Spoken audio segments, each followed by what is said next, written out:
And today we're live. Oh, are we? Yes, we are. And we're making... I don't know if you remember, if you watched the last stream where we made that. And also those of our, well, Darth Vader's TIE Fighter. Yeah, and all that jazz. Well, I want to attach those to that. And that'll create the skeletal core of our TIE Fighter. That it will. So, no further ado, I want to get on with it. That I do. Sorry about that, was a bit noisy. So, anyway. So we created this last time, which is basically going to be the fuselage. There's more details to be added. So I think this has been like the skeleton of the actual... Hello, Kit Kat. Hey, Diddlin. Of the actual TIE Fighter itself. And we've got to attach the solar array wings, I think that's what they were called, onto the side as well. And that's what I want to do today. I want to get these onto there. And then the next live session, we'll be putting more details on.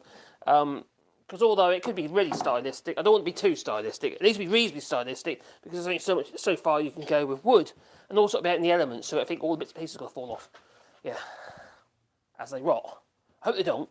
I'll keep it painted, wouldn't I? Anyway, so you get the idea, can't you? So let's bring you into a better position so you see what's going on. Because unfortunately this camera here isn't that wide angle. So I'll put you over there. And maybe you can get a better view of what we're doing. Now, if I plonk myself a bit further away, it might even be better still. So first of all, we need to prep up what we've done so far. So we need to remove this bandage kind of thing. And all it is a rubber inner tube of a bicycle, which happens to have a load of weird goo inside it, which I didn't realise and dripping all over my bench, as it does. It's the kind of thing that happens to me. There you go. So I'm just going to undo that. And that's effectively my clamp, to clamp all these pieces of timber that have been fixed to two discs that are surrounding, inside this, a plastic tub. The idea of the plastic tub is so little birdies, because obviously this is going to be a bird box, don't get wet. So yes, we're making an over-the-top bird box. Yes, for great tits probably. I'll probably be putting a 32mm hole in it for the great tits. But first of all, we need to trim this all off. And how I'm going to do that, I'm going to do this piece here on the table saw, because it overhangs, because I cut all the bits too long. Well, I did it on purpose, actually, but there you go. So I'll take it to the table saw, and cut that off, the excess of that. And then we'll clean it up, sand it up so it's round as a disc. And then we're going to create, because there's booms that come out here, basically, that holds, you know, them on. Yeah, that's the idea. And ideally, if I can get this all glued together today, the stream, I'll try to keep the stream within a couple of hours, hour and a half, couple of hours. So sometimes it goes on a bit long. So, yeah, but I need to get them fixed to that. It shouldn't take that long, to be honest. So first of all, let's trim this off, and I'll take it to the table saw. Are you coming with me? Okay, you can. You've been good. Oh, what are you doing down there? Oh, what are you doing down there? Oh my God, what's happened? Oh dear. Not supposed to happen like that, but there you go. Oh, there's a surprise, there's my saw. There's a blade. Oh, don't put your fingers in that because it could hurt. As it will. Blimey. Just bring it around that way so it doesn't fall over again. There you go. I was getting out of balance. So I'm going to square the blade up to the table. In this case, it's got to be 90 degrees, perpendicular to the table. We don't need that there or that there. Lots of things in the way, actually including the camera. So I'll move you on to the other side over here. I'm sorry for making you dizzy. So anyway, we've got the blade there, and now we're going to cut that excess off this. Not close up against the actual plywood disc, just a little way away from it. And also that blade can be a bit lower. Oh, so noisy! Right, so, on there like so, it's a little bit far. About there, I reckon. Try that.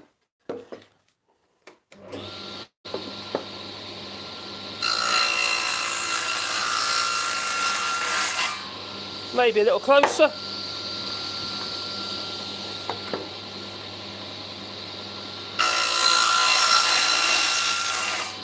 In fact, it went further away. So that way.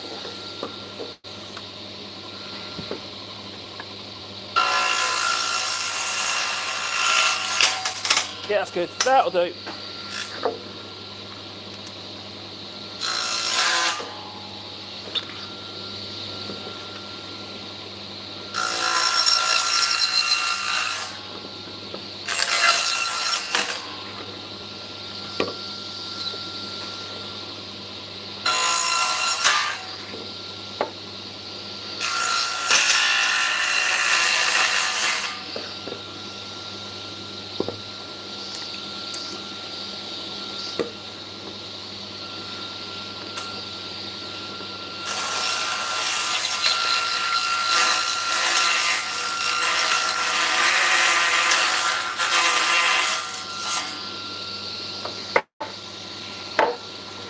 That'll do. The rest we'll do that with the sander, of course, disc in it, and then we'll clean up the outside face of this drum. That's effectively what it is at the moment, it's just a drum.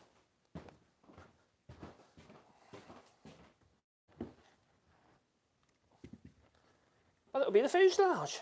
Ooh. Da da da da. How is it where you are? Is it warm? Is it cold? Hello, Gingers. Hey, diddling. Sound is good. Thank you for that. It does help. Oh, yeah, let's bring it onto there. I'm using a different arrangement actually with the camera, and it's proven not quite so successful as I hoped. I'll try to keep you closer to the action. You know, that sort of action. No? Okay. Right, so we'll sand this up first. But to do that, I need to plug the sander in. I'm just going to use the angle grinder with a sander disc on it. Put the air filter on. Let's bring that down a bit lower. I'll have to get a dust mask on as well. Yeah, there you go. Coming down. There you go, so we've got that. So we need to sand that up.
Now you could use a plane, but because I've got a few pins in there, you could then take the edge off. There's one there sticking through, one there sticking through.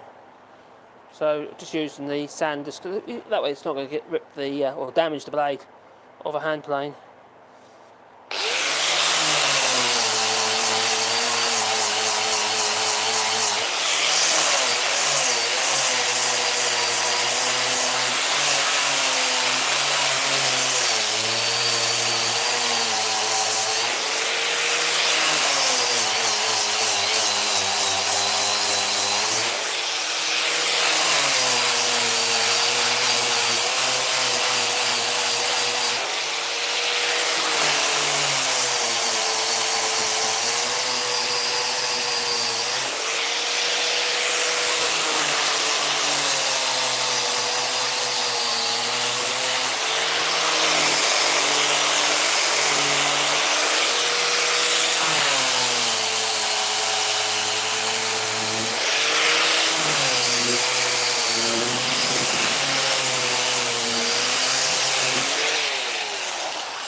Okay, there you go. That's my disc so far. But I also need to sand the highs off around there. I hope that isn't too noisy coming through the microphone. Probably is.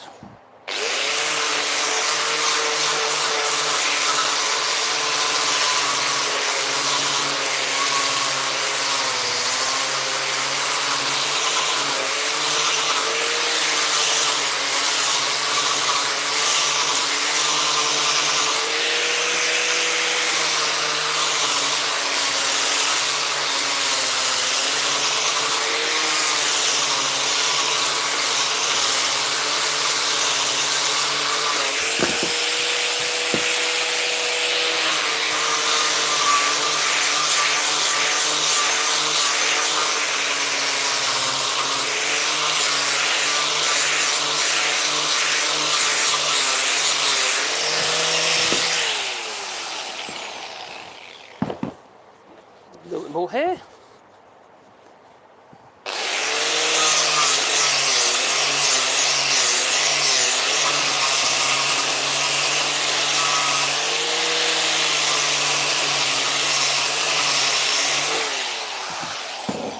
Right, I think the rest of do it with the air sander, and it won't be quite so noisy. And also, it doesn't blow so much dust up back, all over the place either. The way it works, it's not that important anyway, really.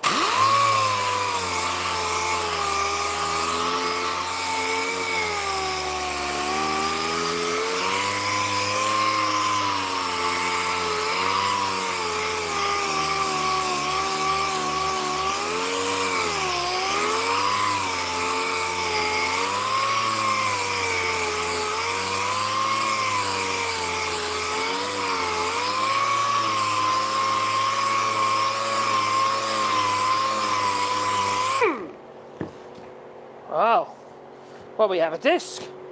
Well, sort of a disc, a cylinder. Let's bring it down there. There you go. La la la la la. Right, okay, so there we go, we've got that. So now it's like a wooden drum that you can't get into. Oh, saw that. So now what I think about the boom arms, effectively there's like two arms coming out the side that hold the solar array wings. Oh,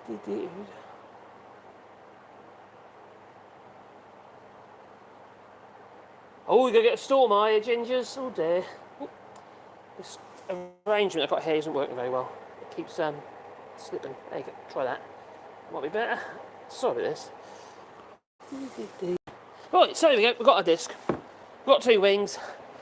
The solar array wings, for which we need to attach together. Like that.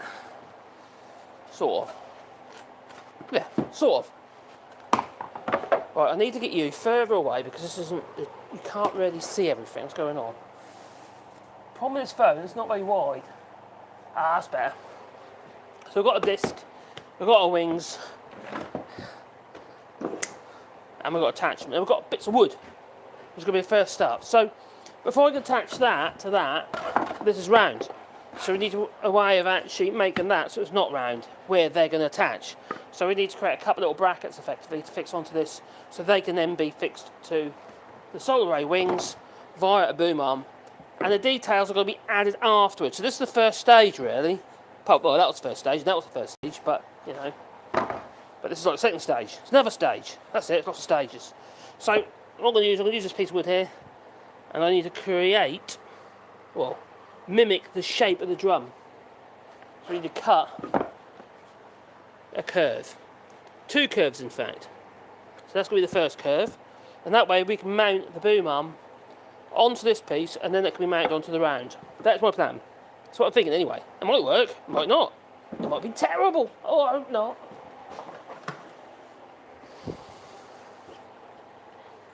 So I'm using the square just to mark it off there like so. And now I've got a piece there that effectively could be the solar array. Now I'm going to have a look at the... Because how it is on the fuselage, it does come almost to... Yeah, that'll work. And then maybe we'll put an angle there and an angle there. Yeah, that'll be 45 degrees there and there. So I'll cut one first and I'll just draw around it. I'll cheat. I wouldn't do a thing like that, I wouldn't do a thing like that. No. There you go. So we'll take the bandsaw. Eeny, meeny, miny, mo, that'll be that one over there, I think. So I'll bring this over. It's on wheels, thankfully. It's a good idea putting these things on wheels, because you can tuck them out of the way when you're not using them, and then bring them into action when you are. It's very, very useful. I didn't buy any special bases or anything like that. I just made bases for them. So we're going to cut that out on there. That needs to be a bit higher. I'll cut them from that side. So I'll grab this. It's my little Wally dog's birthday today. He's 12. Turn that off. I do worry about him because he's getting older now.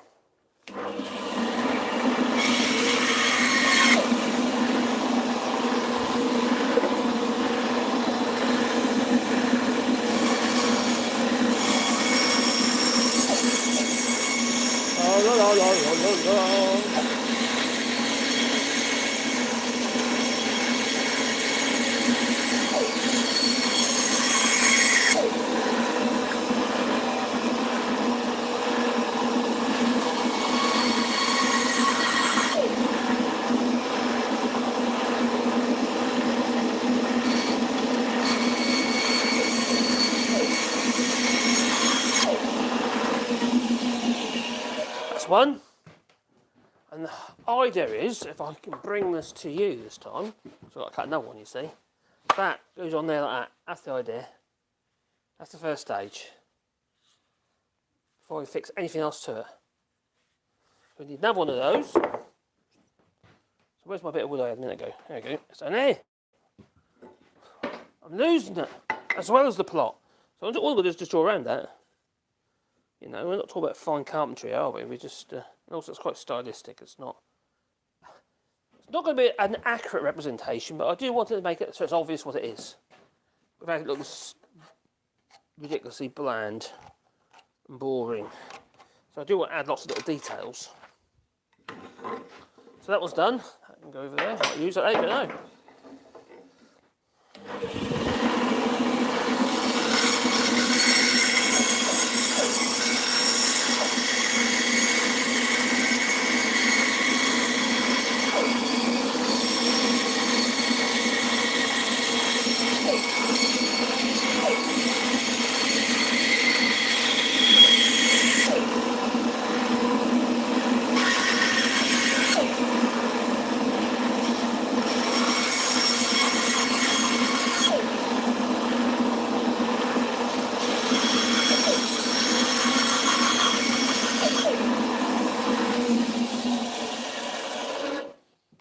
We're going to have a nice walk with the dogs today, but it's not such a nice day. It's all foggy and horrible. It's not very nice. So, will it fit? You decide. There we go. So they're going to go on there like that. Yeah, that's on there. That'll do. I'm happy with that. It's not perfect, but it's perfect enough. So basically, that's how I'm going to mount the wings. So they'll have little booms come off here. That's the idea. And like I say, that's the first stage. There'll be more bits of wood to be added to create the shapes. This stage is just a case of getting the basic structure together. So if you think of this, that's going to be made like that, but there's going to be another piece of timber in between it to create the distance. And then I'll just add more layers of wood. And then we'll add more details around the solar array wings. So I've got to decide on how far away this is, because it's not actually that far away, or supposed to be that far away. It's about there.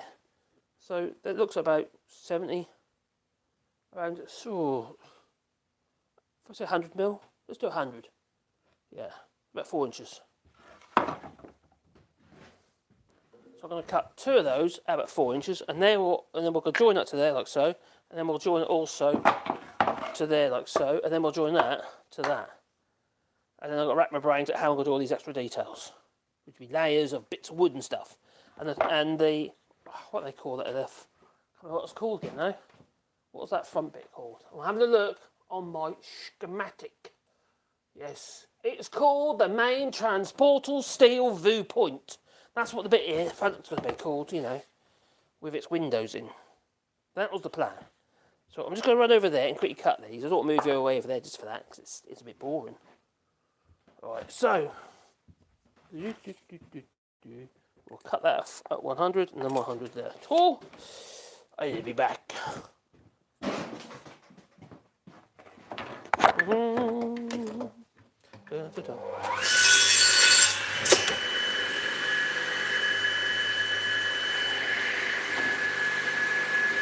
Alright, using the radio alarm tool. I know you can't see it. It's behind you.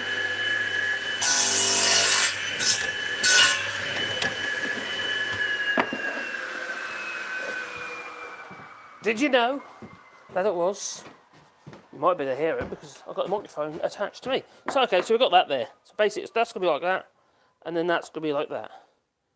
And then the other details, like for instance, this is more like it's like a tapered triangle, this piece. So I'll do that by adding more bits of timber to create the shapes. I'm not certain I'm going to worry about too much about the back, but the front, yeah, which is what you're going to see, I'll add all the details.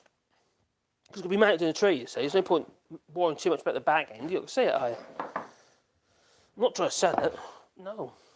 So we have one on there like so. That's one.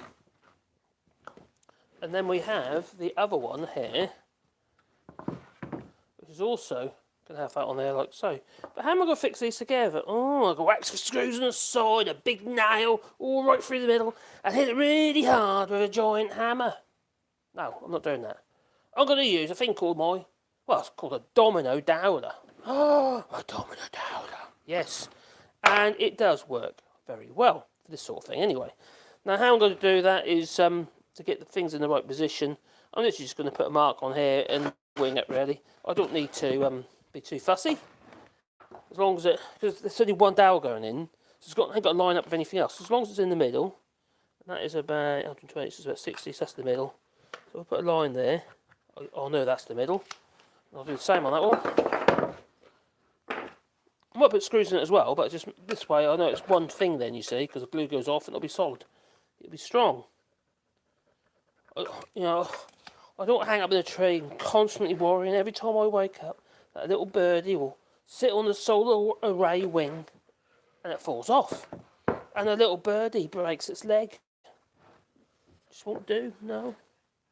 I feel really guilty. Put one on there like so. Another little mark on there like so. So I'll iron it up. I'll do. We'll have one on here like so. Yes, you can put a screw right through the end, but I'm not going to do that. I might do that as well, but not at the moment. So, my machine, which is, I've got this thing called a Domino Doweller. They are quite pricey. I know everyone's going to have one of these because they're quite a lot of money. But I bought this because I had a job for it. And I never realised how brilliant these things are. This is the Festool Domino Doweller. I use it loads. Or have done. Not so much recently, actually, to be fair. Since Brexit ruined my business. But yeah, that's another story. Right, let's plug it in. Why the leads? Why is it that wires always get, end up in a mess? A complete and utter mess. They all tangle up with each other. They hook around stuff we don't want them to. That's where, I suppose cordless stuff comes in, doesn't it? So how deep do I want it to go in? It's got to be deep enough. So about 30mm would be loads. Let's do 35. Now, what is important is that the distance here from there is the same. Now, I'm a bit of a position here. It's a bit tricky with this one because this piece is in the way. And normally what would happen is your fence would come down here like that, but that's in the way, I can't get to it. So I'm going to have to line it up basically. But what I'll do first, before I do that, I'll cut the ones in the end of this first. So I'll get the exact distance here, and I can use it to make sure it lines up with one face on there. So don't end up like going like on one side or the other. That's my plan. It might work, it might not. So how deep is that, I wonder? So like that's about right, that's good there. So I'll put it roughly in the middle. I'm at 35mm in depth. I haven't got no dust extraction fit, which you should do with this machine, to be fair.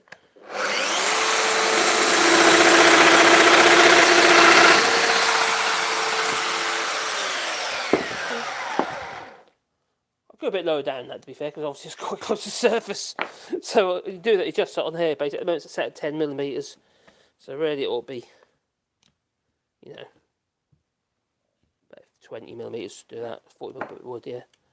So that would made a better sense. But I'll keep it as it is at the moment. It doesn't matter, really. Do that one.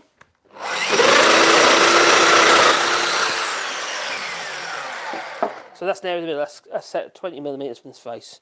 So as long, it don't have to be right in the middle, so it doesn't make any difference really.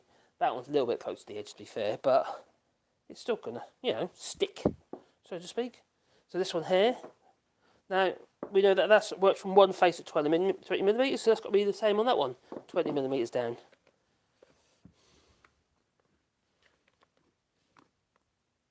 Try and line it up. Keep my fingers well out of the way.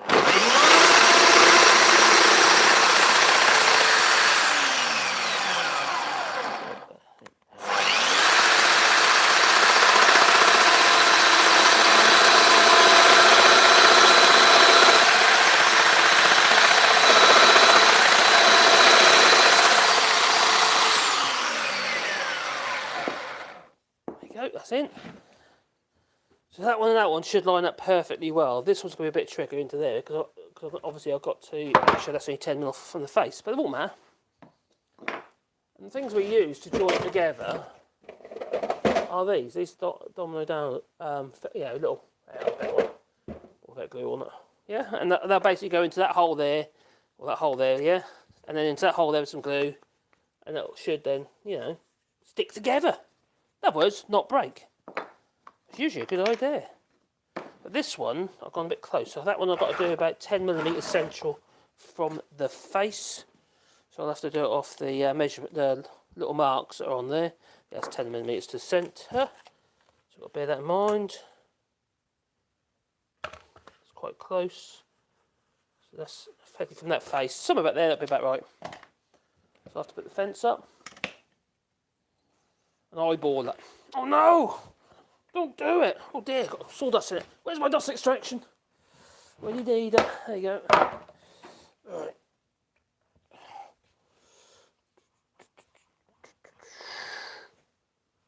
Right, get it in the middle, like so.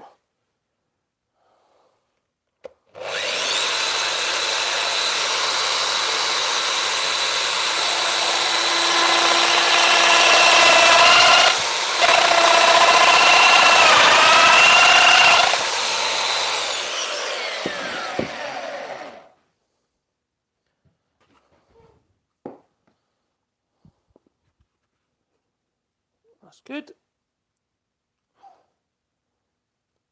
Yeah, that's right, that's good. Da, da, da, da, da.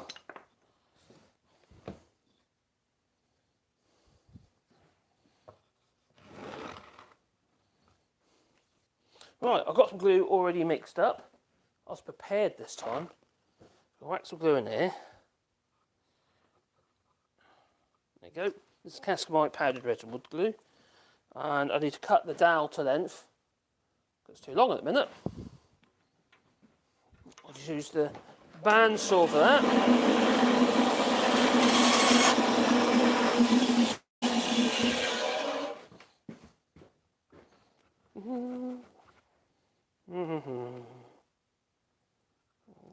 So, plenty of glue on there. Now I'll grab one of those.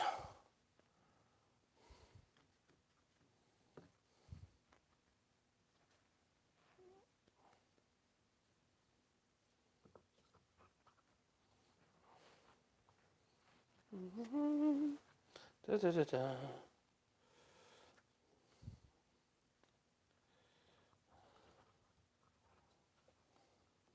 There you go. So once that glue goes off, and the beauty about this glue is, because they're quite loose tenons out, they're not very tight fitting.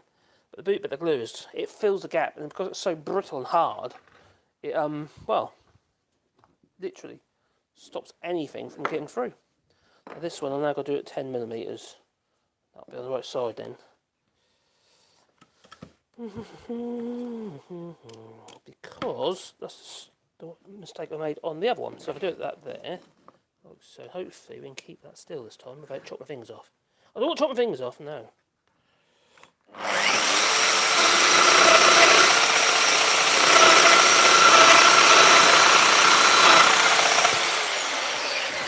Oh look, all the way through, look.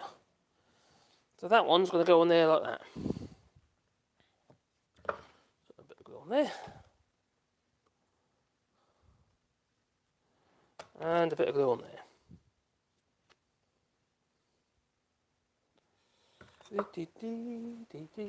We need another dowel. Shorten it a little bit because it's too long.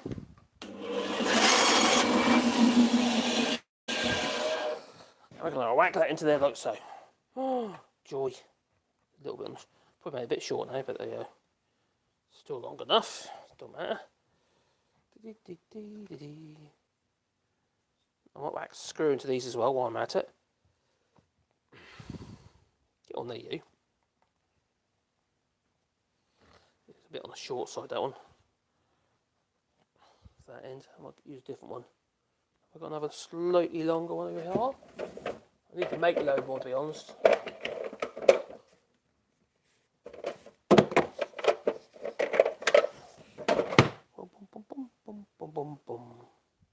one's a bit skinny. Now I'm going to have to use that one. Tell you what I'll do.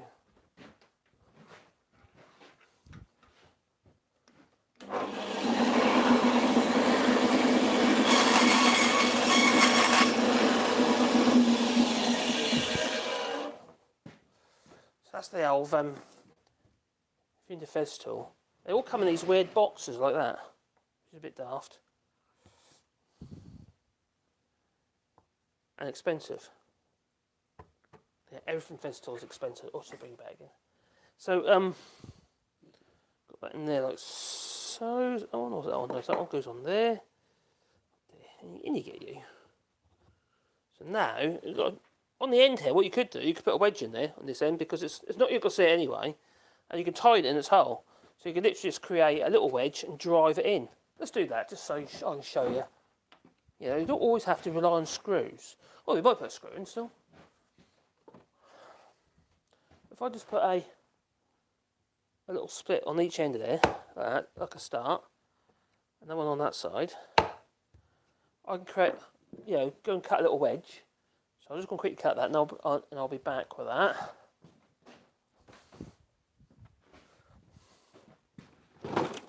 What that'll do is that'll lock it into a space.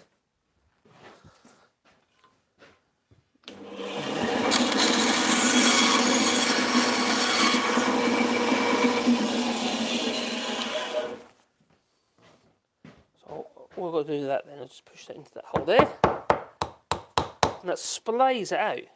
Locks it that way, break it off. I can do the same on the other side.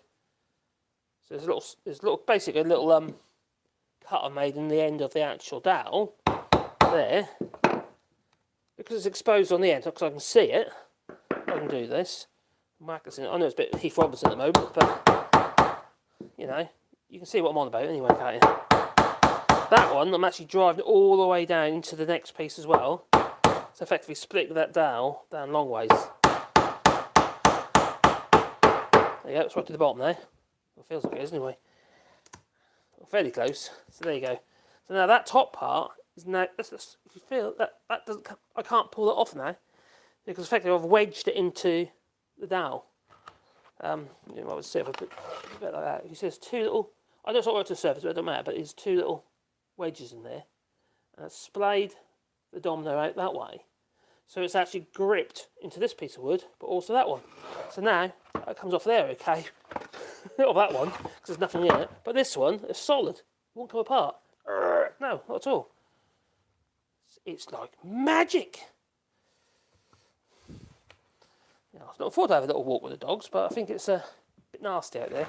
The other way you can do that, you could actually put your wedge in the end of your piece of wood, then you drive this onto the wedge and it splays that way. That is no way of doing it. But we're not doing that. No. The Donny! No. It's my party. Yeah. So, I could just clamp this together and leave it, but because I actually want to fix this onto the fuselage, I'm going to have to put a screw in it. And to do that, I'm going to do it from the outside edge, because it's going to get covered up again later anyway. So I'll whack a screw from here, a long screw, right into there. And that'll probably, if I get the aiming, yeah, if I aim it right, I might get it into the dowel as well. And that'll split it, which make grip into the space. The other thing what you can do is you can clamp this together, and you could put a pin in there, and a pin in there, or a little tiny dowel through, a little tiny dowel through there, so it goes through the domino, hence locking it in both directions. You can do either, really. In fact, I might just do that. Or will I? Oh, decisions. All these decisions. I like making decisions. Right, so I'll just go and grab the nail gun. I'll whack a couple little nails in there as well. Just make doubly sure.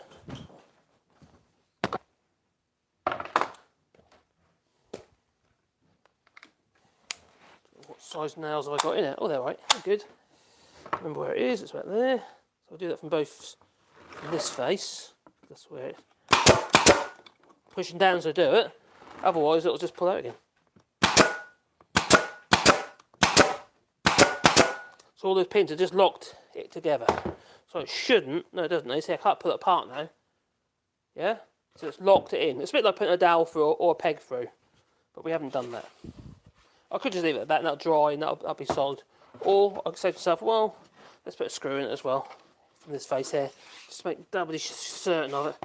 I suppose it is going to be going through, you know, the elements and what have you are going to be quite tough on it.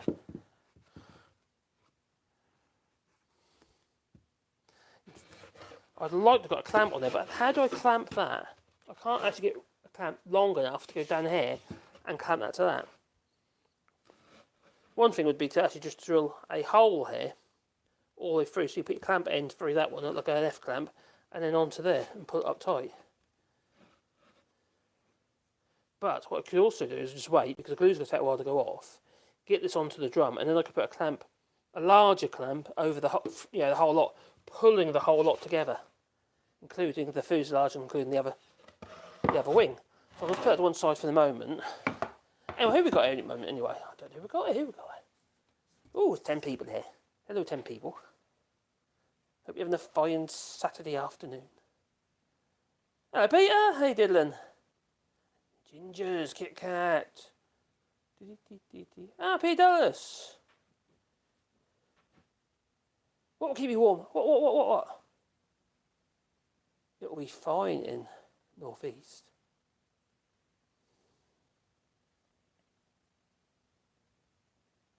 Oh, the snow. We ain't got no snow here, not yet. I hear this, it's supposed to be trying for snow. Oh, you've already prepared something, have you, Kit Kat? Cool. Hello, Regan, Elite. How you doing, buddy?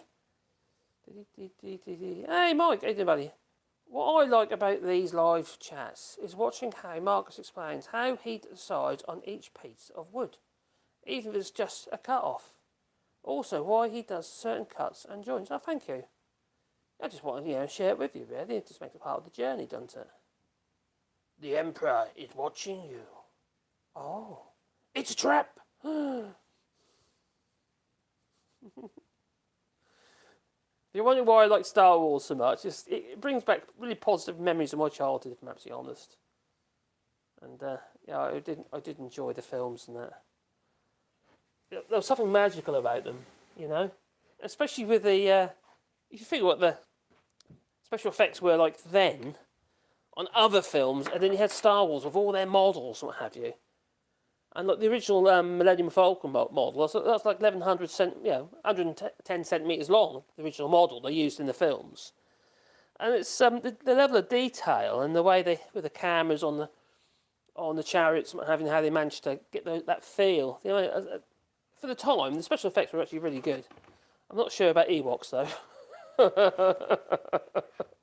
They kind of lost me a little bit with that one.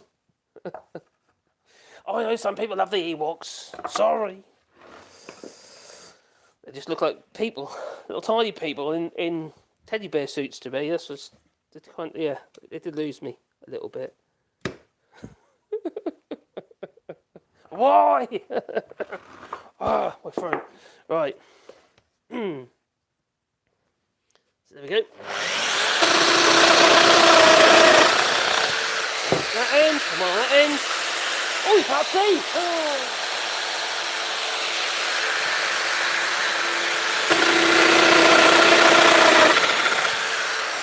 Now these are only old bits of stud work that I've run through the thickness plane just so I could reuse them. It's all recycled timber, really. It's all scraps, stuff that's been used before. Even the plastic containers inside the fuselage that had popcorn in it. Popcorn. So we've got there and there and there, and now I need to get one into here, and it's 20mm, what I've done this time, not 10, because that was a mistake on my part. To the centre, so it's 20mm from there, thereabouts. So let's bring that one face up. Now these machines here, these are about €1,200, so they are quite pricey. But I bought a specific job. I got a big deposit coming in. I thought, damn it, I'm gonna buy one. And my God, wasn't I glad that I did? It made work so it made the job go so much, a lot quicker than it would have done otherwise. A lot quicker. There we go, it's in the middle, it's on my line. It should be about right there. Yeah. That'll do it. That'll do it.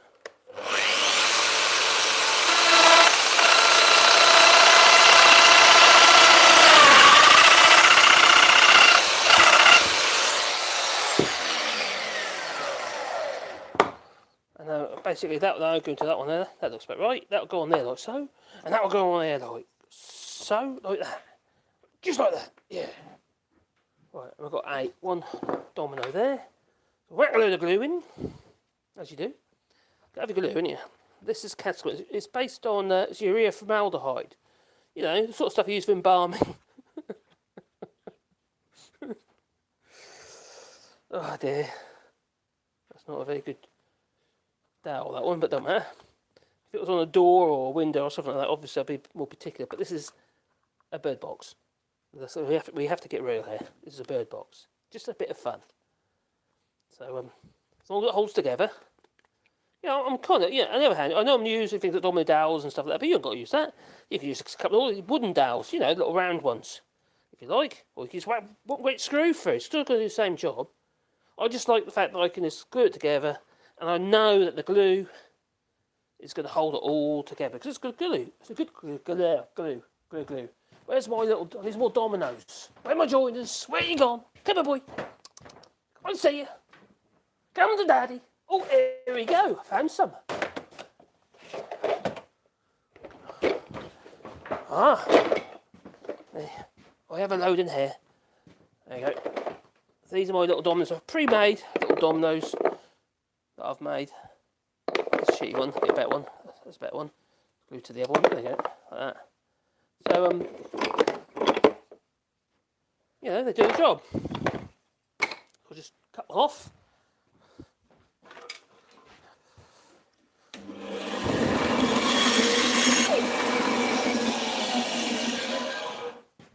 That's going to go back in there. And that's going to go on there. It's quite a good little system, that little Domino Doweller.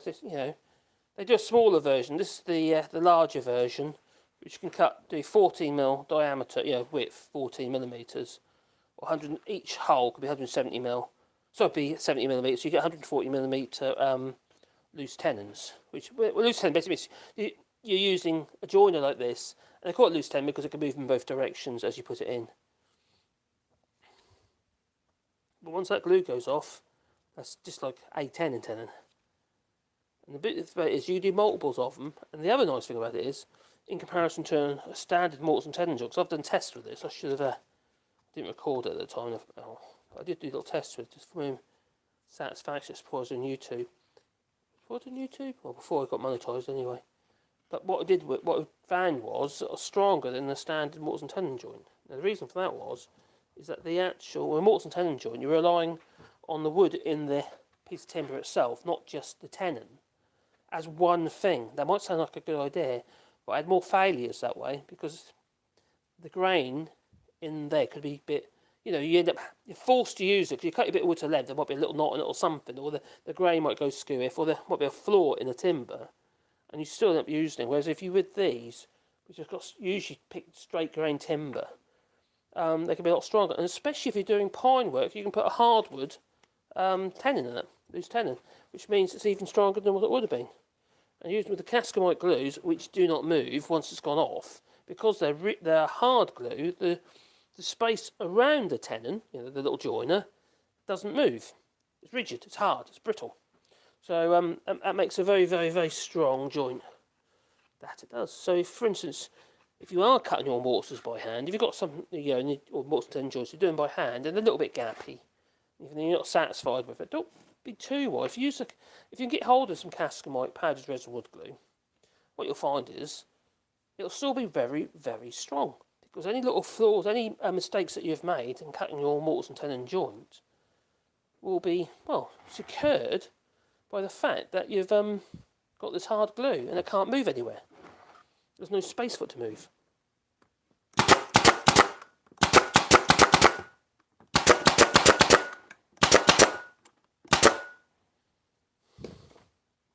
That's the wrong side.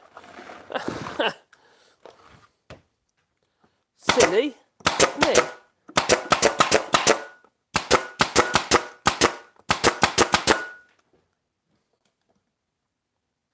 What's a bet? And I've run out of nails.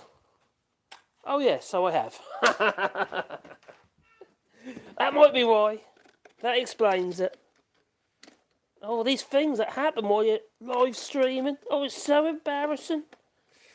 Can't take me anywhere. No. Right, some 25 bill. Oh, let's put that in there. These are little 18 gauge nails.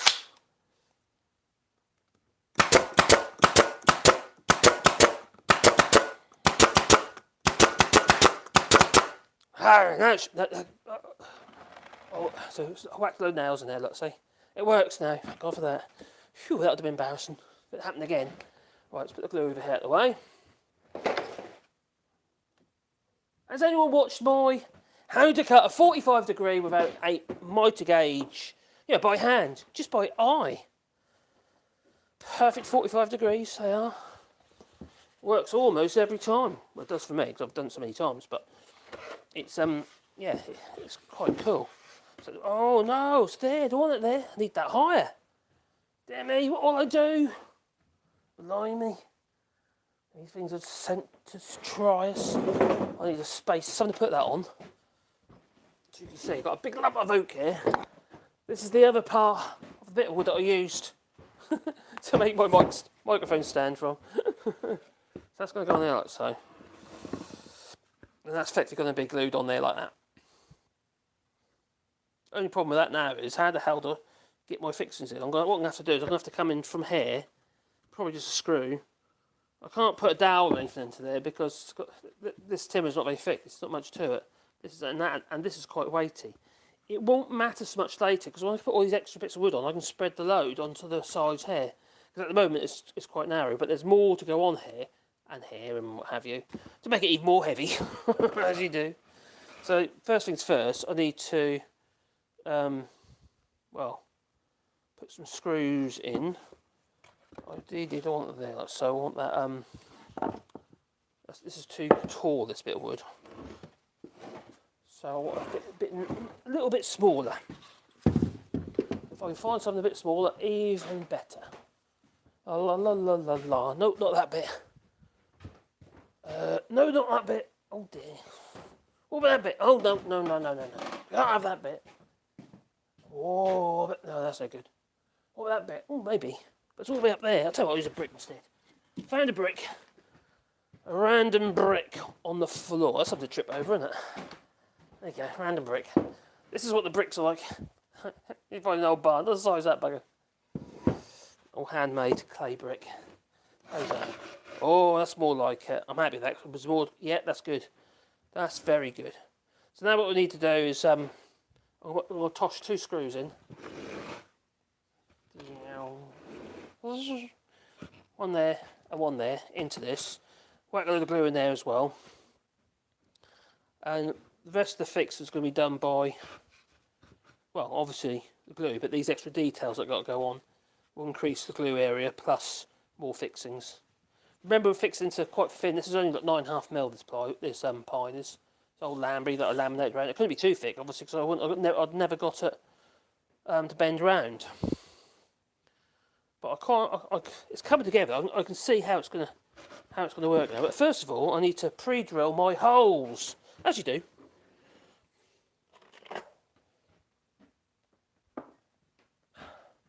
Now let's see what you got. Oh, hello, Peter. Hello, Jeremy. How you doing, buddy? Oh, come back. We're going. You can't. I'll tell you something. Laying hand brick, because I'm also a brickie by trade as well. I've done my MVQ3, bricklaying and scaffolding, as you do. My philosophy was with my business, because I used to employ people, tradesmen, what have you.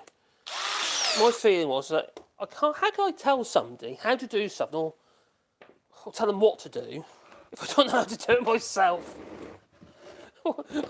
What Mickey take is that I wouldn't like it. I'd say, well, sod off you. You're talking over the tripe. So yeah, it's so what I did, I made sure that I educated myself. Respect for them, but also I quite enjoyed the process anyway, to be fair. I like learning, the whole thing about learning. Is there a room there? There's a room there. There's something about it, Makes your brain bigger. I failed. Let's bring you down. Oh no, we're going down. Ooh, down. Ooh. Right, so I'm going to drill a hole through there. I'm only winging it. As long as I'm fairly on how I come here is important, because obviously the wing itself would be in the way otherwise.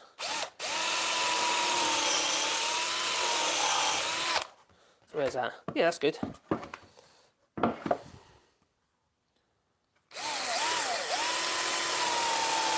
As you probably noticed, this is a very organic process.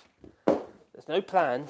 There's no little drawing or, put a little schematic on the wall of an actual TIE fighter. You know they're real, don't you? Oh, really? Oh, yes.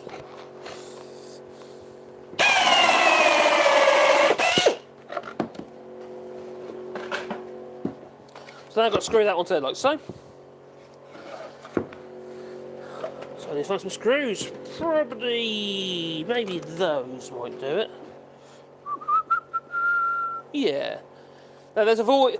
I don't know if you remember last time we put this all together, there is a plastic container in here, but there's actually a void between the plastic container, so the screws that poke through won't go through the plastic container, providing they don't go too far in. That one's actually quite long. I might have to choose something different. That's a 60mm, a 50mm might make more sense. I should have some 50s down here. Yes, I have. 4-inch, sorry, number 4 50s. So we'll use those. How are these open? Come on, you. That go there, that go there.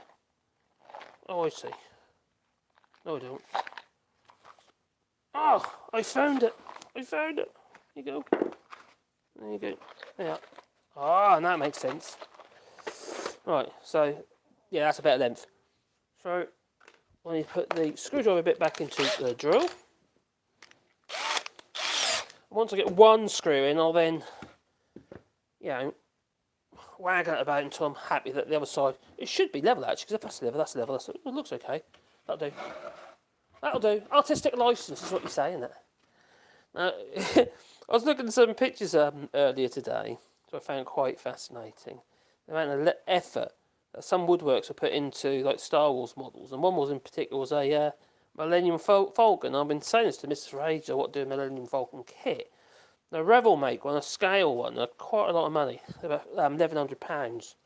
I thought, crikey, I can't afford it. That'll warrant that sort of money on a model kit.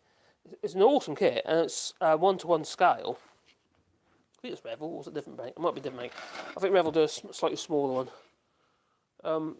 But it's the detail in it was fantastic. And I was thinking to myself, why don't I make one out of wood? Maybe, about 1-to-1. I'd like to do a 1-to-1 scale of the original model.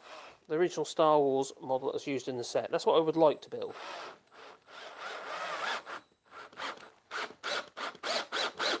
So I'll tighten that one up so it's into position. So that once I've got this one into place, it's going to dictate where the other one's going, because they've got to be in line with each other according to the original. Obviously, they don't fly straight. Now, I know Jasper's here at the moment, but Jasper was saying to me, "Why don't you make a model aeroplane, a glider?" Well, I used to fly like, well, I still do. I've actually fit in the other. I haven't finished it though. I got a bit sidetracked, as you do in doing these things. And I've got a model glider, remote controlled, you know. And on the bench at the moment through there. Just need to finish it. Find time, that is. So I'm quite happy the screws are biting into the wood quite comfortably. I'll make sure that glue is all the way in there. Now, when I say I'll clamp this, the way I can do it, I have two ways I can do this. I can either put a band clamp all the way around the whole thing, around both wings. Sorry, solar array wings. Or I could actually create like an arrangement with an actual clamp, or I could put it up on end and literally weight it. Put lots and lots of weights on it. Hold it all into place. Either way, it will do the job. Now that one's got to go onto there. So first of all, I need to obviously pre-drill that as well.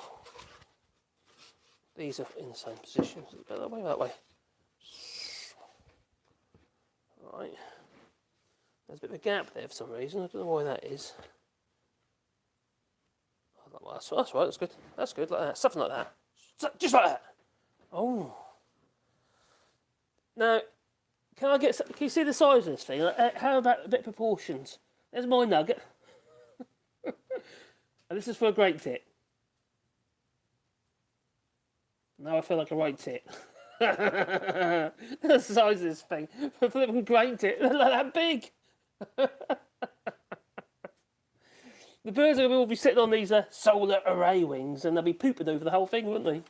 It gives it a bit more fantasticity, though, I think. Yeah, it's like it's been in the wars. Maybe the Clone Wars, who knows? Right. So let's drill a couple of holes in there.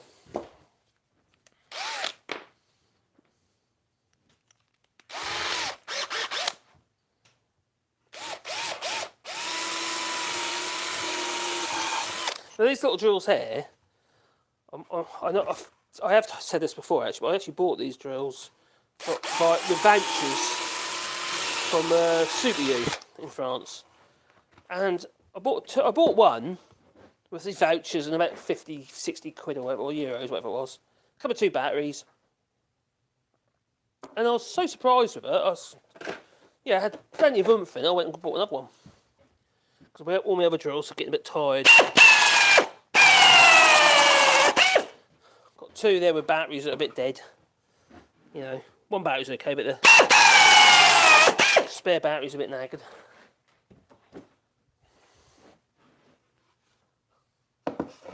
And doing this lark, you do get through them. To be fair though, I do actually use an electric screwdriver as well. When you plug into the mains, you know. I use that quite a lot. It's on the wall over there. You've got a lot of screwing to do. You don't, a lot of screwing to do. Excuse the pun. That never happens in this household, I'll tell you. But, the batteries, they do die. There you go. Put our screws in there. But I better put the screwdriver bit in first.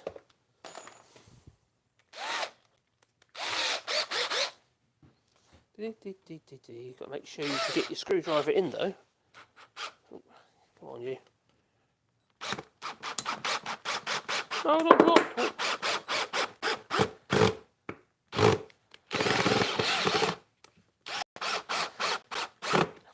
If you're driving your screw and you find it's trying to push the 2 pieces of wood apart, just pull it out again, push on your screw and you find it's trying to push the 2 pieces of wood apart, just pull it out again, push it in again, and you might find it's too high.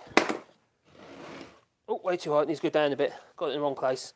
You might find that'll go back into place, I might pull up tight. Provided you pull it out and put it back in again. It sounds wrong as well, doesn't it? Oh my god, it was innuendo. I do apologise. It's not intentional. Right, this is getting a bit hard to line up. See, one thing you could do is you could use a nail gun just to. I might just do it actually with the little nails. They're only short, aren't they? If they're too long, I don't want to damage the plastic box inside. First of all, let's stick you on there. Make sure you're in the right place. Needs to be up lower. A little bit lower. There. Stick one of them in there like so. On the other side as well, because it's pushed in both directions.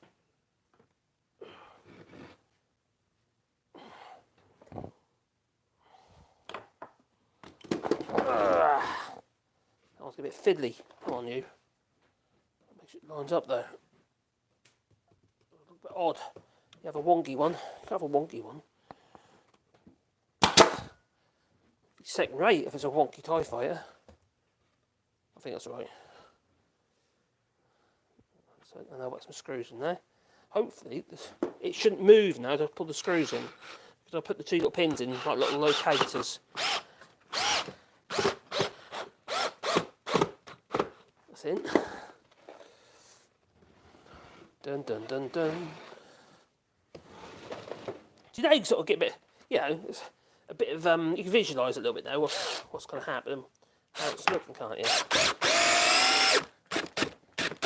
That's it.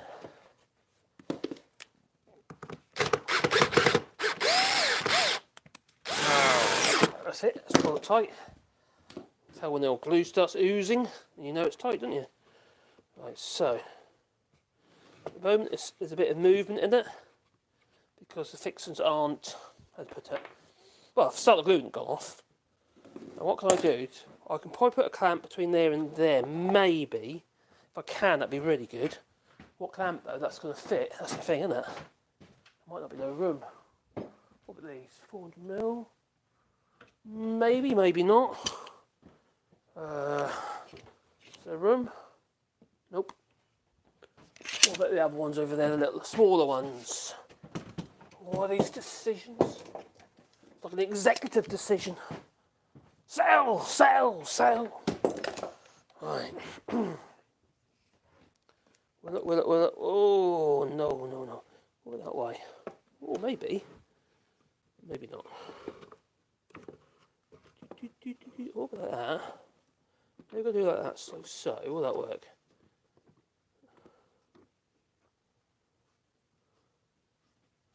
If it squeezes the glue, you see glue squeezing out, you'll know that you're pulling on it.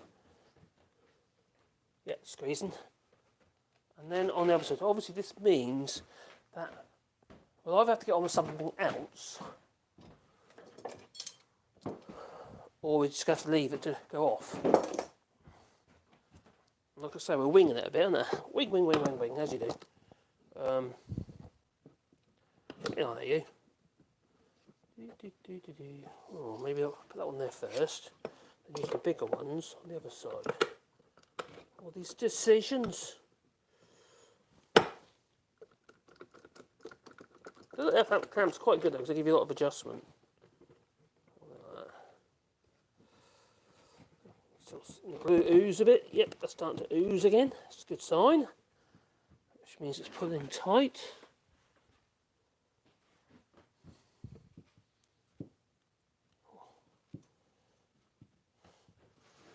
Let's see whether I can get those big ones in there, or bigger ones.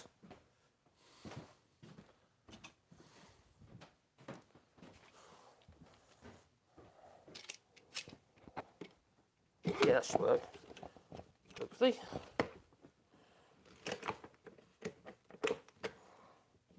Maybe, maybe not.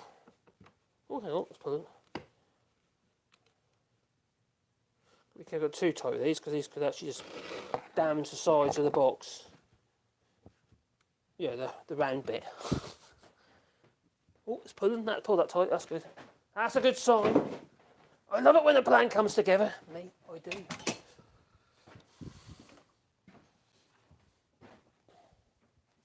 And then that way. You can never have. You can never not have enough clamps. You can't have too many clamps. And they're not all in here, but I do have about 500 clamps. It might be a little excessive. But I was doing a lot of laminating, you see. When you do a lot of that laminating, you are in a bit of a position where, you know, you need a lot of clamps. Especially if you use laminating thin material, actually, you need more clamps for thin material than you do for thick materials. Right there. Just keep slipping. Nope. Over there. Ah, it's gripping now. Yeah, so you do need quite a few clamps for thin materials because they can be, the wood can sort of push away from each other between the clamps if you're doing like laminating. And I have been known to do quite a bit of laminating, especially with windows and doors. Right. If you're laminating up like the frame sections and stuff like that, because you can't get stable timber, it's not always possible. So you laminate it up and then you get stable timber that way. So far, so good. Ideally though, I could do hand pressure on each end, pushing the two together and squeezing them up. Now, there's two ways we can do this. It is possible, but you'd need to use two clamps, one underneath and one above, and you have to be quite ginger about it. That's the problem. It's not going to be that easy because you could push it out, pull it out of squares. You have to clamp across the top and a clamp across the bottom because I don't think I've got a clamp that can reach far enough down the sides. I'll have a look see what I have first before I get carried away with that angle of the dangle. These aren't too long, is it? But that's got a bit of reach. It's not brilliant reach on that. So what you do, you'd have one here, like so, on the top, if you can see it, yeah. Pull it up tight there. And it's going to pull about here, which is just going to try and bend that over, which is not going to be any good. So I can clamp this up a little bit, put a bit of pressure on here. Not too much, I was just going to pull it out of shape. You can see it's pulling out of shape. But if I put another one on the bottom, that'll cantilever it across in the opposite direction, won't it? If I put a clamp here into there. That's my thinking. I might be wrong. It might be a failure. It'll explode on me halfway through. And talk about clamps, I can't see where my other black clamp has gone. Not in here, anyway. Might have to. Oh, they're a bit shorter. They're shorter. They are. Oh, it might be better. Let's try that.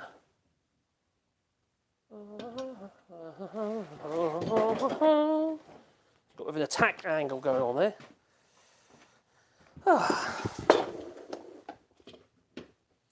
This one's a little bit on the.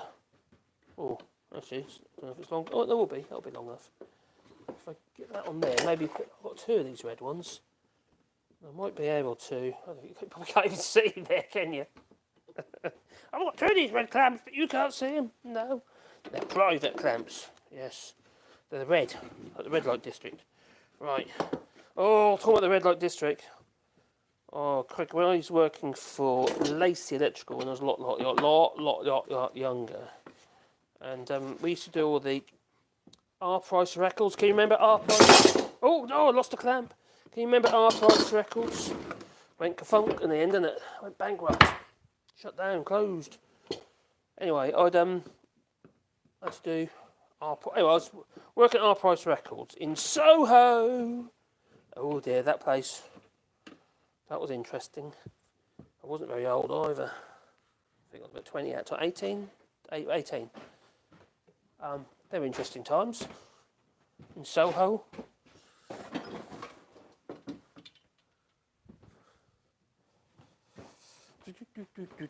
We used to keep on site because obviously, you know, we used to get board money, you see, which was only about 15 quid a night or 20 quid a night. I can't remember. It went a lot then. Even then, it went a lot.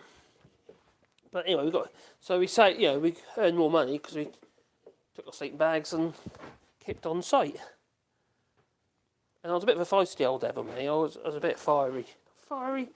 I wouldn't go out to start a fight or anything like that, but if people picked on me, because I was always quite small, I always seemed to be a target of these bullies.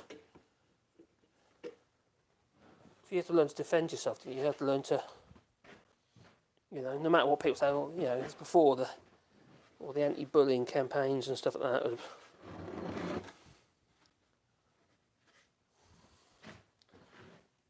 So you have to be tough. You know, you still got the idiots, but you sort of put up and you put up and put up for as long as you possibly can, until finally you just crack and you just lose the plot. Funny about it, in some cases, when I was at Forbes St Andrews School, we used there was one particular kid who was just a pain in the absolute. It was a nightmare to me. Forbes St Andrews School, if anyone knows it, was split into two sides. It was after it was a grammar school, because when it was a grammar school, it was two sides. But anyway, when it became a comprehensive, the north side and the south side. In between the two, there was these tennis courts, and a little gap in between that everyone had to, it's like a bottleneck. All the kids changing from one side, between lessons, would have to pass through this little tiny gap. Needless to say, it was a bit of a nightmare, because all the horrible kids they just kick people in the bars and stuff like that. I don't know what your school was like, but mine wasn't that bad, don't get me wrong, it wasn't a horrendous school. You just get a few really horrible people. And I don't know what they're like these days, because I went to a couple of reunions. You get to a point where you grow away from these people and you realise, well, the only reason we always talk, or we're sort of friends then, because, we were in the same school. We had nothing in common. No, not at all. You realise that some of them are fascists, so you decide to have nothing to do with them either. Anyway, that's lined up nicely there. That's good, actually. So you're getting the look. It's come together, I think, anyway. But there's a lot. Now we've got this thing of this being like the skeletal structure. I know I said it a minute ago. But it is. It's like the thing that's going to hold everything else, except me, because I can't get inside it. I tried. I get a little toe in it. Yeah. It's a bit swollen. So, anyway, what happened was, changing sides, what have you, and by the time I got into the north side, there was the old Georgian wide glass doors, and I just lost it, and I just, the window broke, and he went too happy afterwards. But the funny thing about it was, we were actually friends after this. It was like all of a sudden, he gained respect for me, because that's bizarre, really. It's really Neanderthal that it takes something like that to get respect from somebody. It's daft. In fact, I pushed him through a Georgian, well, not right through. I bashed him against a Georgian wide door. And he'd, with his arm behind his back. He cried a bit. I feel quite guilty about it, actually, now. I shouldn't do. But he made my life hell at the time. I was quite timid. And I liked making things. I wasn't into football. No, everyone else was into football. That might be part of my problem, actually. And although I did have some really good friends at school, while I was at school, it wasn't a case of, football or anything like that. We were similar people, like playing chess and all that sort of stuff. Bit of a geek, really. And making things. While they're playing football on a Saturday or Sunday, I would be at the Eastern Rail Control Soars flying gliders. And that was fun, I must admit. So, anyway, I think it's looking pretty cool. I don't know if you see it probably there, though. What? Do you know what? I need a new phone, but one with a wide angle lens. Because you're so far away now. You're literally about, 120 centimetres away from me, or from this, to get that frame. So, anyway, that is so far so good. I don't really want to do any more with that, really, because I keep moving it about. It's going to end up breaking the glue joints. So I'll allow all the glue to go off and do its thing. So what's the time now? I said I was 2, so it's been 3.5. Well, not quite, because I was late, wasn't I? I'm always flipping late. That's what the missus says. She was several times too. It's like we had 6 kids. Anyway, here we got here. So, we've got so far, we've got the solar array wings attached to the fuselage, which is going to have its thermo steel thing, transpar steel viewpoint on the front. I've got to decide what's going to be the front, because at the moment it's asymmetrical at the moment. They're same on both sides. And but we need to add the domey bit in the front. So we need some shape. I think I'm going to spin that up on the lathe, the front. I was going to keep it flat, because I saw another one, somebody else made a bird box. It was a bit too stylistic for me. That was a little bit, I can't be bothered, you know. So I'm going to turn that up on the disc on the side. I'm not going to worry about the back, I don't think. I'm going to leave the back alone, because you're not going to see it. I'm going to concentrate on the front, the wings, the solar array wings, obviously the outside. So all the stuff you're going to see, that makes it look like a, you know, a TIE fighter. It looks like a TIE fighter now. It's very stylistic, but it does look like a TIE fighter. I think it does anyway. Doesn't it? Oh.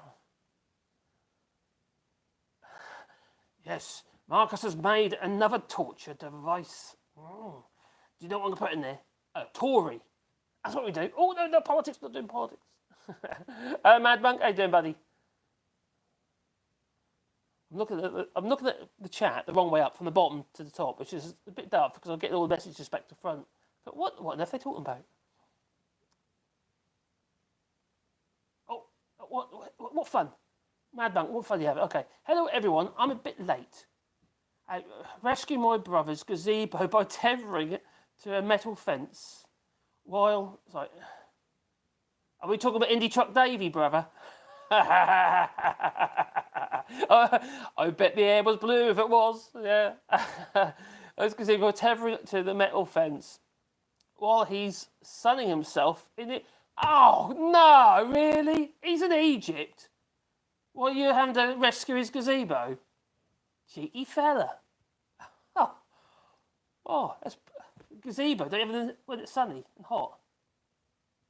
That's a bit ironic, isn't it? Oh, dear. Jeremy. I once sold a house, and the Building Society surveyor suspected the cavity wall tie failure. Oh, dear. Been there, done that. Failure. And requested a specialist to investigate. The house was solid brick constructed. You mean there was no cavity?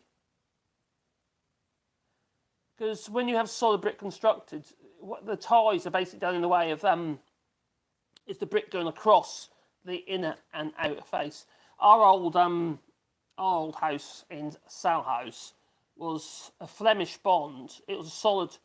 There was a cavity, but it was only about not even 2 inches thick. It was effectively the difference between two bricks and one brick going across the two bricks. And whatever's left in the middle was a cavity. So it was in Flemish bond. You know, basically you have some with your English bond. You've got stretcher bond, long, and then you've got. Sorry, no, it wasn't Flemish bond. It was English bond. So you had bricks going across that way in English bond, and then you had Flemish bond where the bricks go one along, then across, along, long ways. So long ways with a brick, and the other one goes across the cavity. But whatever little gaps in the middle was your cavity, which you could still fill with insulation just about. It's not like a traditional English cavity, which would be about these days. It's probably about 70 odd mil thick. I'm not sure actually what English cavities are now. What would they be now? Probably the same. But anyway, that's the expense. If it is an actual cavity wall tie failure, there was, because we've done this because we used to do a lot of work for building regs people, and we're one of the approved contractors. And what we had to do is, for that job, not for instance necessarily the one you're talking about, if it's a solid brick wall, we had to, although that was also a problem for some people's houses, the bricks going across the wall from the inner to the outer face can break, and then effectively the wall does that. The load on the top pushes the outer walls apart. But if it's a cavity wall, like a traditional cavity wall, as I say, traditional as in what we have these days, where you have the metal wall ties or even plastic wall ties now, generally the galvanised wall ties. And one of the worst things was the old twisted, not the fishtail ones, but the twisted wire wall ties. Because brickies, what they used to do is, as they build the wall up, would bang those wall ties. So you build, say, for instance, you'd build the outside face or the inside face of the wall, build with your wall tie in the joint, say every 3-4 courses, whatever it might be, and you'd knock it out the way. The wall tie, you bend it out the way while you're building the other wall, and then bend it back up again to put into the other skin of the wall, and then you can cement and the bricks, what have you. So effectively, you got the two skins tied together. But the problem was they were galvanised, not stainless steel as they are now. The galvanised wall ties, the galvanisation would break off, and then condensation between the two cavities would corrode the wall ties. Then you've got wall tie failure. And what happens is the loading of the roof and everything else of the house can cause the walls to separate like that. And it could be catastrophic, at least be complete collapse of the wall and house, you know. And how we used to deal with that, we used to use a resin cavity wall tie repair. And what it was is like you had a little capsule. It was all part of the same unit, but it had a little capsule. So you draw a hole right through to a certain depth between the two walls. You'd push this wall tie, it's like a threaded rod almost, right through the hole into the internal wall, and whack on the end with a hammer. And in that capsule was a resin. So it was almost like a chemical fixed resin. So it's a bit like a polyester resin, like a car body filler. And that would break and mix all together. And that would then set and lock the end onto the internal, the opposite wall. And then lock it into some with an expanding bolt on the outside face, some were chemical fixed yet again. But either way, they used to replace an existing wall tie. And those things are brilliant, but they were expensive. And some of the contracts that we had to do were a lot of money. Insurance, so paid by insurance, but they were a hell of a lot of money. We didn't get it all, obviously, because we used to do it as a subcontractor, our firm did. So, but the actual main contractor would get it a hell of a lot. But regarding the actual, because with these installations, it's a bit cheeky, really, because these firms who did these specialised work would subcontract it, even though they're getting all the money. So really anyone could have done it anyway. It was so easy. You literally just use a big SDS drill, drilling right through the wall, not all right through the plaster on the inside, but a fair way in via depth gauge, and installing these things by just pushing it in the hole and whacking it with a hammer. Done. And then chop if the excess sticking out, you chopped it off and plugged the holes where all the ties are. But it's but they got all the money. But hey-o, that's how it is, isn't it?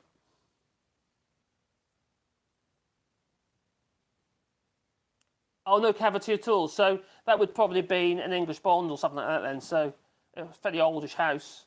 Probably red clay as well, which means that the actual bricks would have failed on the cavity. So there isn't technically a cavity. It isn't a deliberate cavity like on a modern wall. It's just there is a gap between the inner and outer face. Unless it is a solid block or brick wall where the bricks are the thickness of the wall itself. For instance, my father's old house that he lived in, I was brought up in, that all the blocks for that were built on site. This is where you talk about cavity wall and stuff like that. It was quite funny. We had a guy coming around, or a firm coming around trying to sell cavity wall insulation. My dad didn't have it done, but the neighbour across the road had it done. My dad would have said something actually at the time, to be fair to him. Oh, lights, come back on you. Oh no, the lights. Oh, there, come back on you. He would have said something at the time, but they contracted these people to put cavity wall insulation, and these were solid concrete block walls. There's no cavity. They still did it, so they faked it. You know, where's the foam going to go? They've got nowhere to go. It's apart from the hole they put the snout into.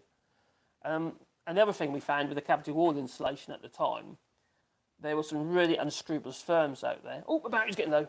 There's some really unscrupulous firms, and what they would do is mix the chemical, because it's thin, dilute it.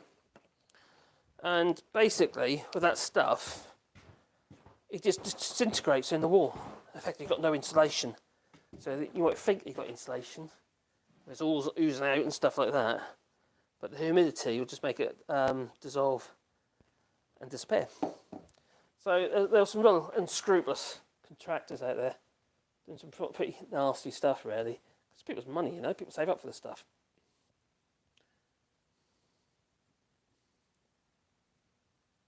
Oh, you got another brother. It's just three of you. Oh my giddy aunt. Or is there another one? Do you have a sister at all, Mad Monk? I had two sisters. Boring.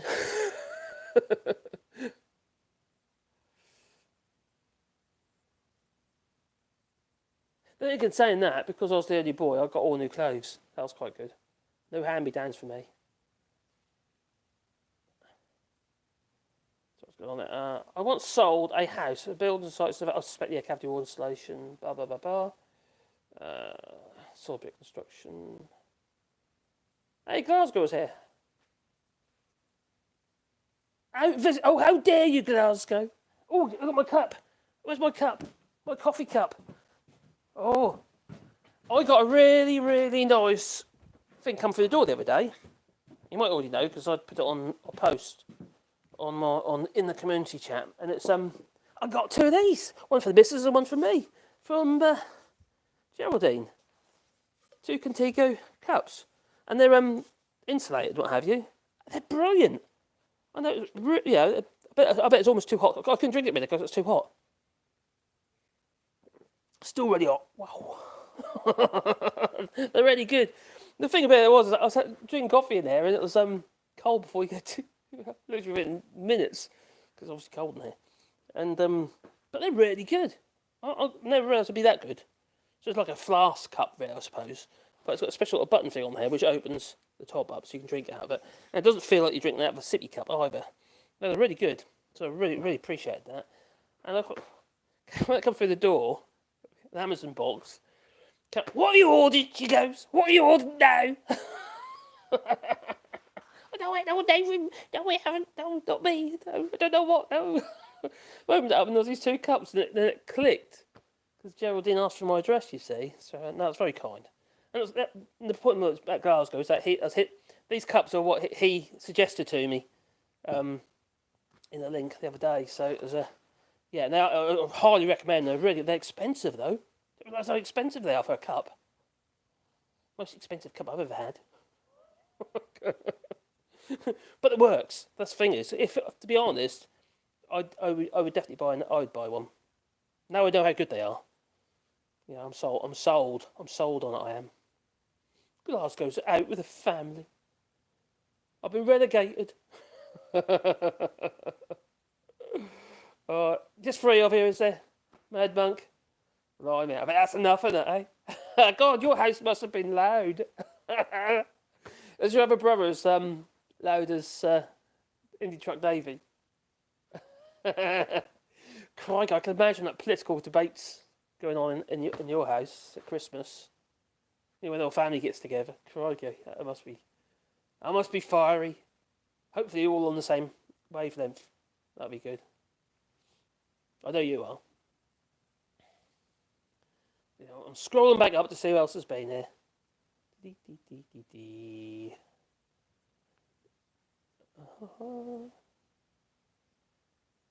Ginger's Giraffe says, I can think of better ways to keep warm. What? Okay.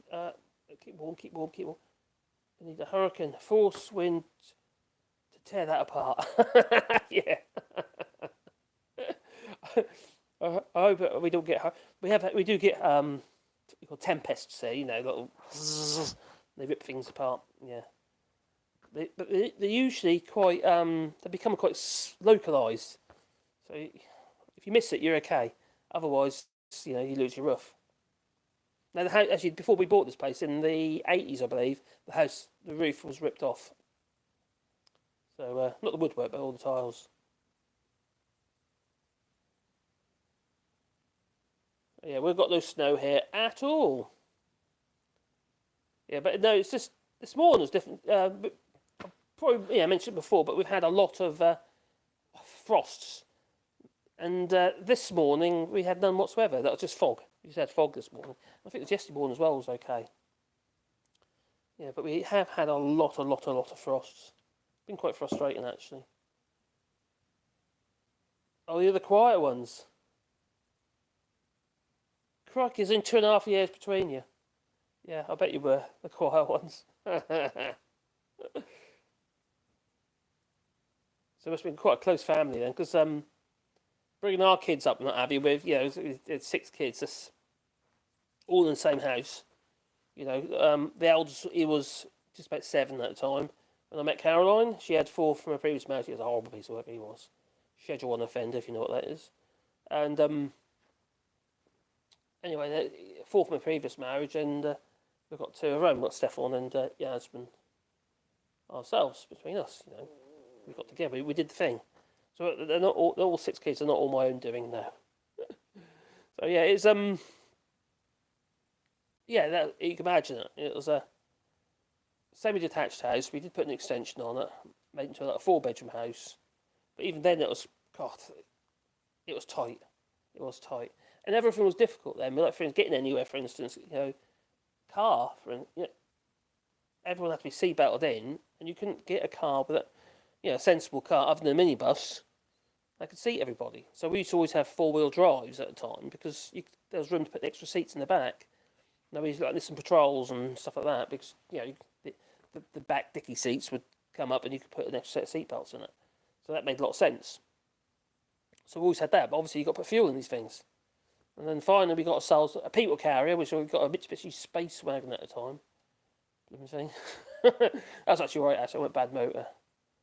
But anyway, we got that, which was a 7-seater, so that was quite handy.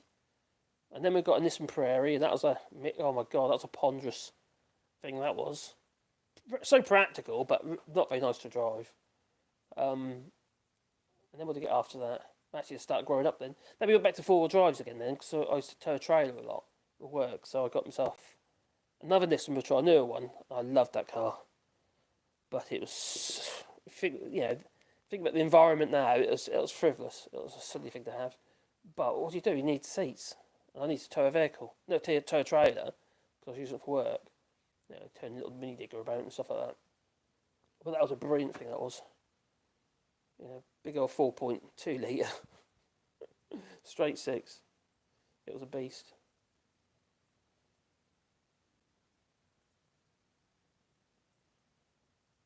I have 2 sisters. I do. You don't know sisters. I have 2 sisters. Is it a bow tie version? What is a bow tie version of what? I don't get you, Jasper. What do you mean it's a bow tie version? You talking about my bow tie at the back here? Does it look like a bow tie? No? I don't know. Oh dear. My videos on the other channel have done quite well the last couple of days, actually. I don't know why. I can't really work it out, to be honest. It's me yapping in the field. But yesterday's videos, it's 10,000 views. That's done really well. I haven't managed to do that for a long time. But, as you know, the other channel's been really suffering. But it's just the last couple of, I don't know what today's video. I haven't actually looked, actually. I don't tend to look so much these days because it's too depressing. But yesterday, the day before, we've done really, really well. It's gone a bit crazy. So it's looking quite cool, isn't it? Oh, Jasper, I got my lights for the eyes, for the letterbox. We'll have to do that one day. Install its red eyeballs. We've got basically a couple of garden solar lights. So they'll rewire them so the little bulbs are on little cables, effectively, and then chop them about. So you just have the 2 little solar panels, one on either side, and one's got to do one eyeball. That's going to do the other eyeball. So I'm going to drill a little hole for the eye, and then push. Oh, it's gone dark again, but it don't matter. And push the little LEDs through the holes with maybe a little bit of red nail varnish on something like that, so that they glow red at night. That's what I thought. Anyway, it's a cheap way of doing that because those things are only like £1 a piece. So, what are people saying?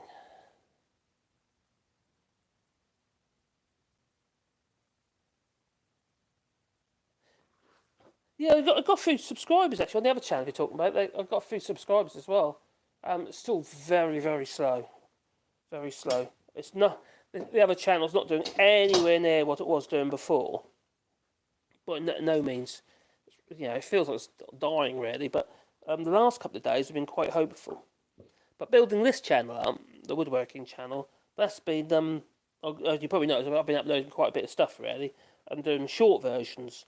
Now, the bit about a channel that's been sitting dormant, the bit about the actual shorts is you can get seen a lot quicker because they almost go straight into the short shelf. It's a part of the YouTube app.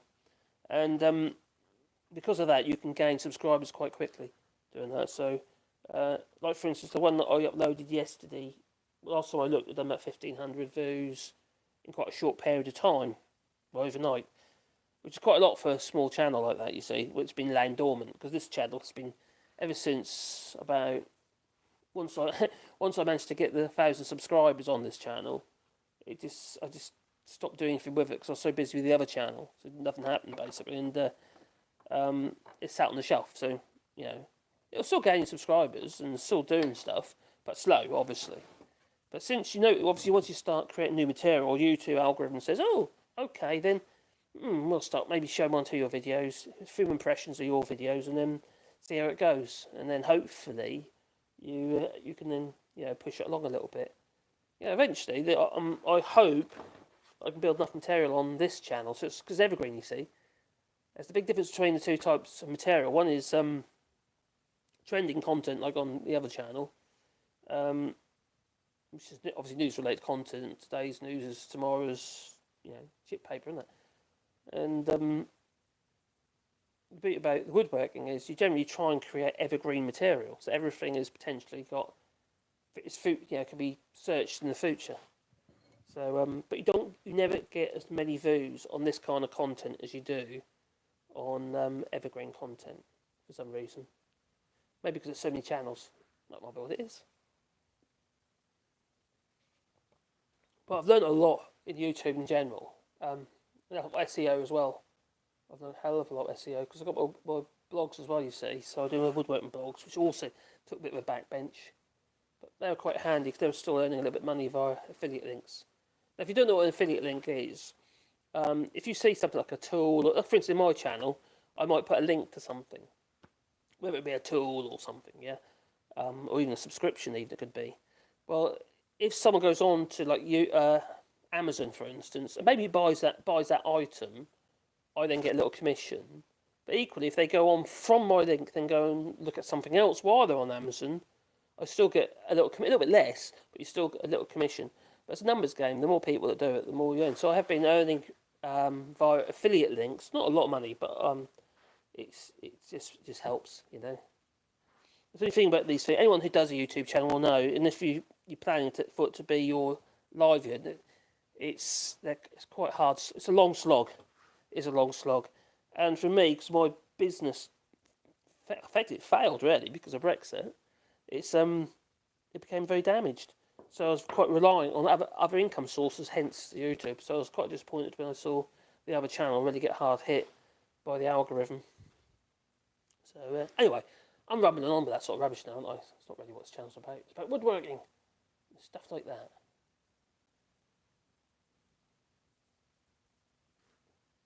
Would that be the knife sharp?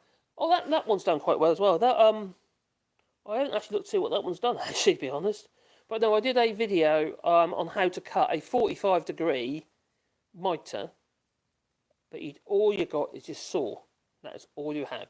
It's a piece of wood you're going to cut and the saw. But the thing is, that saw must be shiny. So you've got a reflection in it. It's going to be a faint reflection, but needs a reflection. But with that reflection, like light bounces off at the equal angle in the opposite direction. That reflection, if you can maintain a 90-degree reflection in your saw, which is quite easy to do because 90 degrees is actually quite easy to see.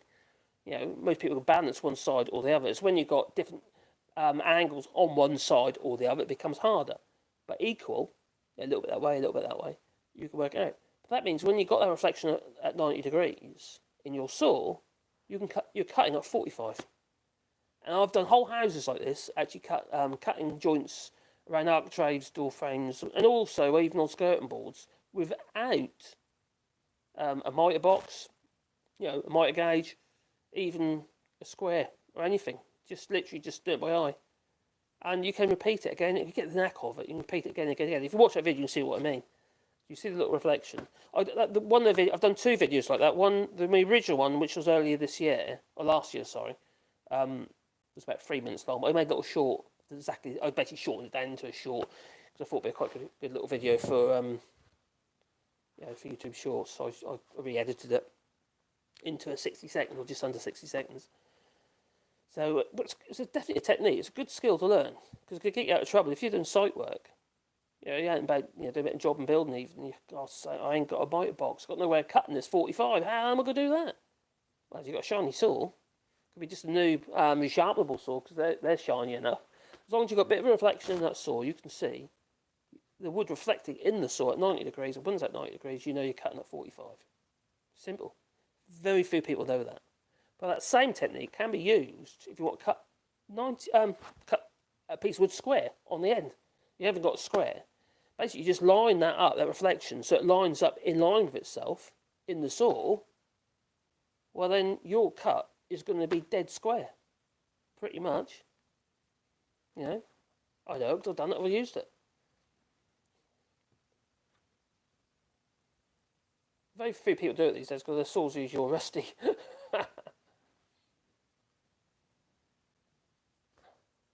Oh, I did. That's because it was late. I'll do that. I'll put a link into the open knife into the link of that video. Cheers for reminding me. They're good little knives though. They're only about I think they're about €8 or €9 for a number 8 open knife. But the steel is good. The better ones are actually the carbon steel. The one I showed in that video was a stainless steel version, which you can still sharpen very well. But the carbon steel version of the open knife, you can get a finer edge on it, you know. But the but is, because the blade is plain carbon steel, it can rust on you. So if you're not looking after, or just chucking a toolbox or something like that, you can find that your blade's going to get all rusty, and then you lose your edge anyway. That's where the stainless steel, you know, let's say it's a fishing knife, for instance, but that's where stainless steel one comes in. But also, if you're cutting, I use mine a lot for doing cuttings and stuff like that, in the garden. My open knives, got a few of them. And the beauty about them is you get such a sharp edge on, like a razor. But the stainless steel ones, they don't corrode from the acid from the plant stems you cut them through. So they're very good indeed. Great little knives, and they're cheap. The only thing I would say about them is I don't like the lock on the blade. So you have to be a little bit careful. You don't cut your fingers off with it. Yeah, they're a folding knife, you see. Cheers, man. Yeah, it's a handy tip. If you get on the, get caught out. That's how I've used it quite a bit in the past.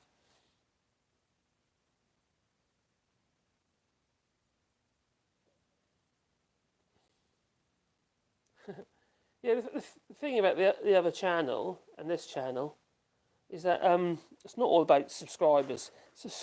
But the only thing is, you could say about the subscribers is it gives you your regular people that with the community and stuff like that, and also the live works really well with people who already subscribe to you. Whereas if you don't have a lot of subscribers, the live would be a bit dead, I think. I don't know how they push that on the YouTube with the YouTube algorithm, if at all, with the live. It's usually the followers, really, the people who follow you are the ones that are going to know about the live shows. But talking about live, I'm probably going to be doing a live show tomorrow on the other channel, same as I did last week, I think. I'm not quite certain what about it yet, because my topics of my videos this week they've been. I'll tell you what I did do. On the other channel, I was doing a lot of videos about what's going on with Boris Johnson and stuff like that, and politicians, and I don't really feel it fits my channel that well, to be honest. And also the people who follow me on my channel. Cause I have a lot of Europeans. I say Europeans, all Europeans, but people in EU member states that that have subscribed to my channel. And I hate to say it, but many of them just love me talk, but to have Brit bashing.